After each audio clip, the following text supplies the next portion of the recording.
नमस्कार, KTVच्या कोकण वार्तांमध्ये आपलं स्वागत। सुरुवातीला एक नजर ठळक घडामोडींवर। महायुतीच्या शिल्पा सुर्वे यांनी रत्नागिरी नगराध्यक्षपदाचा कार्यभार स्वीकारला। रत्नागिरीकरांना अभिप्रेत असा विकास करणार, शिल्पाताई सुर्वे यांची ग्वाही। बांगलादेशातील हिंदूंवरील अत्याचाराच्या निषेधार्थ रत्नागिरी जिल्हाधिकारी कार्यालयासमोर करण्यात आलं धरणे आंदोलन। आणि नववर्ष स्वागतासाठी कोकणाला पर्यटकांची पसंती, कोकणातील समुद्रकिनारे पर्यटकांनी केले हाऊसफुल। यापुढील बातम्या अल्पशा विश्रांतीनंतर। समुंदर की गोद में पला है तू, अंगड़ाई लेते ही लहरें शुरू। आज यौवन की मस्ती छोड़, ले चलता हूं तुझे एक नए मोड़। आजा तुझे माँ पुकारे अब, छेड़ देते हैं बीच से कुछ शरारत हंसी। गले लगा ले उसे ए फकीर, इंतजार कर रहा है तेरा तो। चल दे देते हैं उसे फसल की खूबसूरती तो। आजा तुझे माँ पुकारे अब, मीलों आगे चलना है हमें। सिर्फ फसल नहीं, तेरे स्पर्श की चाह में बैठे हैं शहरों में भी कहीं। उनके मुख पे भी लानी है मुस्कान, उन्हें भी देनी है एक नई पहचान। आजा तुझे माँ पुकारे अब। फिनोलेक्स पाइप्स पहुंचाए पानी को अपनी माँ के पास। आता वळूया सविस्तर वृत्तांताकडे। रत्नागिरी नगर परिषदेच्या नगराध्यक्षपदी महायुतीच्या शिल्पाताई सुर्वे यांनी अधिकृतपणे पदभार स्वीकारला। ज्येष्ठ उद्योजक रवींद्र सामंत आणि भैरी देवस्थानचे अध्यक्ष रवींद्र सुर्वे यांच्या उपस्थितीत हा कार्यक्रम उत्साहात पार पडला।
रत्नागिरी नगर परिषदेच्या संत गाडगेबाबा सभागृहात नूतन नगराध्यक्षा आणि नगरसेवकांचा जाहीर सत्कार सोहळा आयोजित करण्यात आला होता।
प्रभारी मुख्याधिकारी भोसले, शिवसेना आणि भाजपचे पदाधिकारी, माजी नगराध्यक्ष बंड्या साळवी, ज्येष्ठ नेते बाबा परुळेकर आदी मान्यवर या कार्यक्रमाला उपस्थित होते.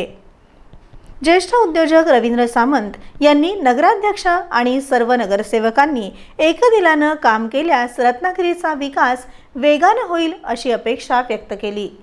ही माझी सवय नसल्यामुळे मी थोडाफार अडकत बोलतो. पण खरं सांगायचं म्हणजे आज शिल्पाताईंच्या हातात जी सत्ता दिलेली आहे त्या सत्तेचा खरोखरच फायदा ह्या रत्नागिरीमध्ये राहणाऱ्या सर्व नागरिकांना होईल याची मला पूर्ण खात्री आहे. त्यांना जे जे सहकार्य पाहिजे असेल ते माझी दोन्ही मुलं, जरी उदय या ठिकाणचा आमदार किंवा मंत्री असला तरी किरणसुद्धा लांज्यातला आमदार असल्यामुळे आणि त्याचं जाणं येणं ह्या वरील लोकांशी संबंधित असल्यामुळे हे आपली बरीचशी कामं तोही करू शकतो आणि हे दोघेही करू शकतात. आणि नक्कीच रत्नागिरी हे संबंध महाराष्ट्रात नावारूपाला जाईल याची मला खात्री आहे दोघांकडून. त्यामुळे आपल्याला मी पूर्ण ग्वाही देतो आणि मी त्यांना माझ्याकडून होईल ते सर्व सहाय्य करण्यास मी तयार आहे. आणि शिल्पाताईंना पुन्हा एकदा मी शुभेच्छा देतो आणि माझे दोन शब्द पुरे करतो. जय हिंद, जय महाराष्ट्र. रत्नागिरीकरांनी महायुतीवर ठेवलेला विश्वास आम्ही सार्थ ठरवू. शहराच्या मूलभूत सुविधांसाठी आम्ही जबाबदारीनं काम करू असा विश्वास नगराध्यक्षा शिल्पा सुर्वे यांनी व्यक्त केला. आशीर्वाद देण्यासाठी आलेले पितृतुल्य अण्णा, भैरी देवस्थानचे मुन्नाशेठ सुर्वे, बाबासाहेब परुळेकर, जोयशेठ भाटकर,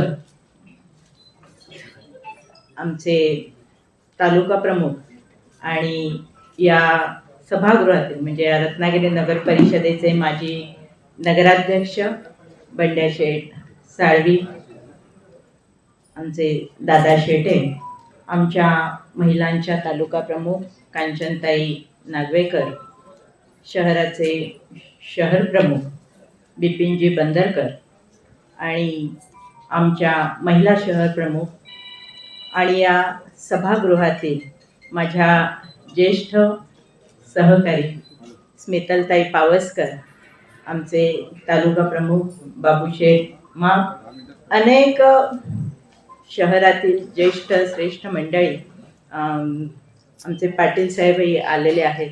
तर जी सगळी समाजातील ज्येष्ठ श्रेष्ठ मंडळी आणि सर्व नागरिक हो जे आम्हाला आशीर्वाद देण्यासाठी आपण सगळेजण आलेले आहात.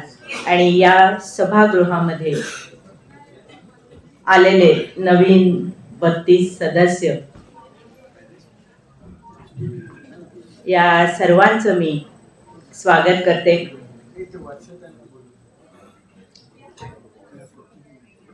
गेल्या 9 वर्षांनी आता 2 डिसेंबर 1925ला रत्नागिरी नगर परिषदेची सार्वत्रिक निवडणूक पार पडली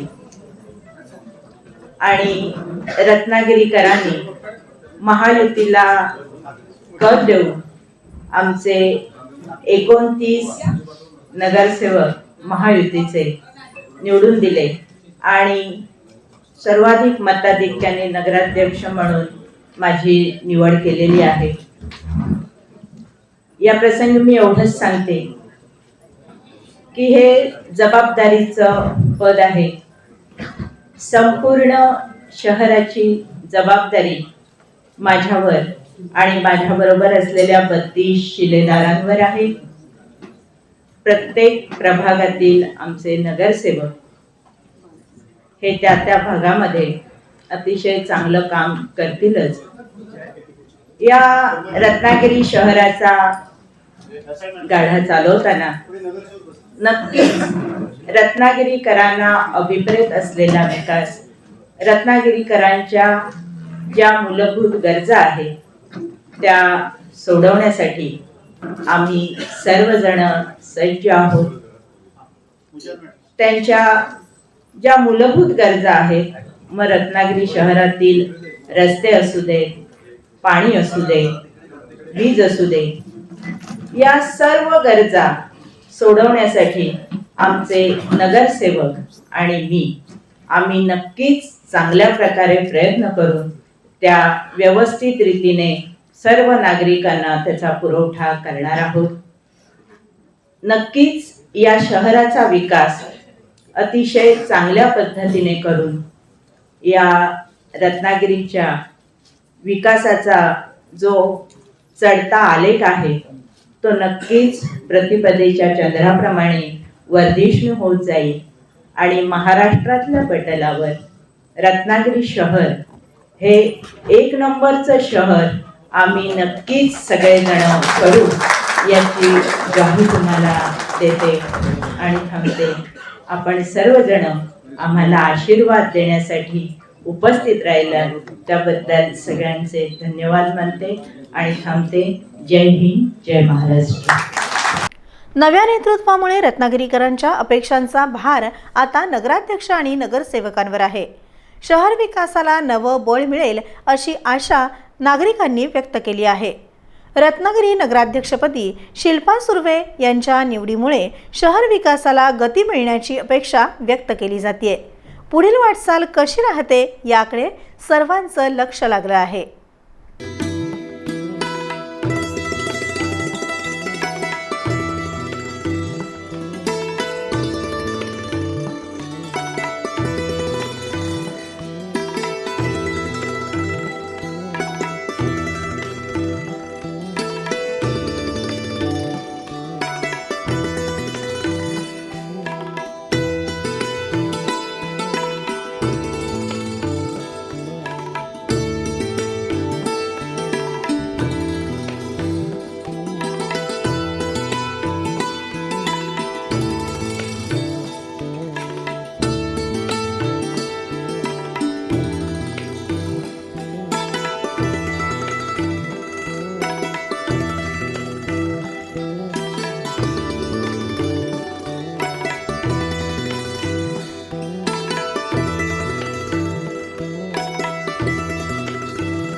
बांगलादेशामध्ये हिंदू समाजावर होत असलेल्या अन्याय आणि अत्याचारांच्या निषेधार्थ रत्नागिरीत धरणे आंदोलन करण्यात आलं. संविधान सन्मान मंचतर्फे जिल्हाधिकारी कार्यालयासमोर हे आंदोलन आयोजित करण्यात आलं. सशक्त आणि संघटित हिंदू समाज आपल्याला निर्माण करावा लागेल. या विश्वातल्या प्रत्येक हिंदू बांधवाचे आमचे नाते आहे. विश्वातला बांगलादेशमधला असो की अफगाणिस्तानमधला हिंदू असू दे, ज्यावेळी हिंदू धर्माची अत्याचार होईल त्यावेळी आपला हिंदू समाज संपूर्ण समाज त्याला प्रतिकार द्यायला सक्षम आहे. आणि अशा प्रकारच्या भविष्यामध्ये घटना घडत असतील तर कदापि हा हिंदू समाज सहन करणार नाही आणि त्याला आपण रोखोक. या आंदोलनादरम्यान बांगलादेशी हटवा, रत्नागिरी वाचवा, हिंदू समाजावरील अन्याय बंद करा अशा घोषणा देण्यात आल्या.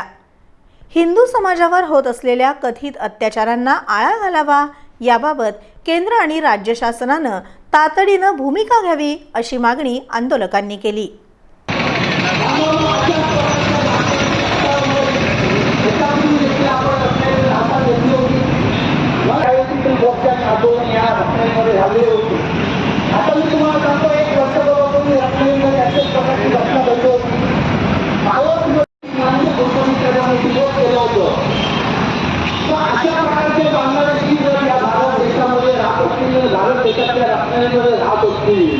यातून हिंदू समाज यापुढे अन्याय सहन करणार नाही असा इशारा शासनाला देण्यात आला. या आंदोलनात संविधान सन्मान मंचचे पदाधिकारी आणि कार्यकर्त्यांसह नागरिकांची उपस्थिती होती. आंदोलनाचं निवेदन जिल्हाधिकाऱ्यांना सादर करून योग्य तो निर्णय घेण्याची मागणी करण्यात आली.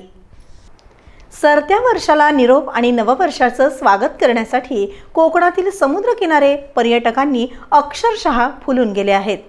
सिंधुदुर्गपासून रायगडपर्यंत सुमारे 5 लाखांहून अधिक पर्यटक कोकणात दाखल झाल्याचं चित्र दिसत असून विशेषतः गणपतीपुळे, हर्णे, दापोली, गुहागर आणि केळशी या समुद्रकिनाऱ्यांवर मोठी गर्दी पाहायला मिळत आहे.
गुजरात, पंजाब, विदर्भ, मराठवाडा आणि पश्चिम महाराष्ट्रातून आलेल्या पर्यटकांनी नववर्ष साजरं करण्याचं नियोजन आखलं असून निळाशार समुद्र, स्वच्छ बीचेस आणि प्रसन्न कोकणी हवामानामुळे या किनारपट्टीला विशेष पसंती मिळत आहे. वाढत्या गर्दीचा विचार करून जिल्हा प्रशासनानं सुरक्षेच्या व्यापक उपाययोजना केल्या आहेत. खोल समुद्रात न जाण्याचं आवाहन करण्यात आलं असून लाईफ गार्ड्सच्या सूचनांचं पालन करण्यास सांगितलं आहे. बीच परिसरात पोलीस बंदोबस्त वाढवण्यात आला असून आपत्कालीन यंत्रणाही सतर्क ठेवण्यात आली आहे. पर्यटकांच्या मोठ्या उपस्थितीमुळे कोकणातील हॉटेल्स, होमस्टे, रेस्टॉरंट्स आणि स्थानिक व्यवसायांनाही चांगला फायदा होत असल्याचं चित्र दिसत आहे. एकीकडे सणासुदीचा उत्साह तर दुसरीकडे प्रशासनाकडून सुरक्षेची खबरदारी अशा दुहेरी तयारीत कोकण नववर्ष स्वागतासाठी सज्ज झालं आहे.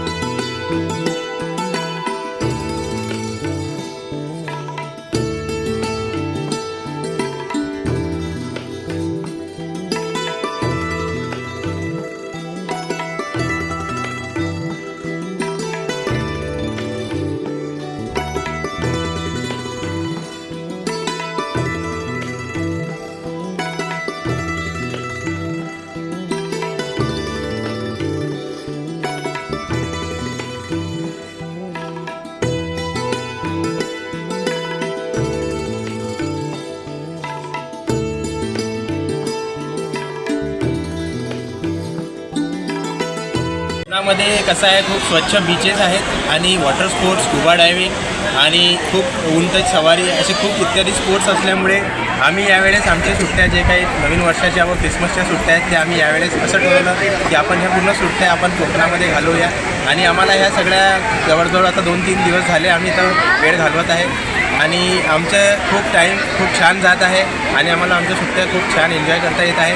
आणि भविष्यातील आता 2-3 दिवस आमचे राहिलेले आहेत ते पण आम्ही खूप याच प्रकारे छान प्रकारे आनंद व्यक्त करून स्पेंड करण्याचं ठरवलेलं आहे. तर पुन्हा एक नजर ठळक घडामोडींवर. महायुतीच्या शिल्पा सुर्वे यांनी रत्नागिरी नगराध्यक्षपदाचा कार्यभार स्वीकारला. रत्नागिरीकरांना अभिप्रेत असा विकास करणार, शिल्पाताई सुर्वे यांची ग्वाही. बांगलादेशातील हिंदूंवरील अत्याचाराच्या निषेधार्थ रत्नागिरी जिल्हाधिकारी कार्यालयासमोर करण्यात आलं धरणे आंदोलन. आणि नववर्ष स्वागतासाठी कोकणाला पर्यटकांची पसंती, कोकणातील समुद्रकिनारे पर्यटकांनी केले हाऊसफुल. यासोबतच हे बातमीपत्र संपलं. नमस्कार.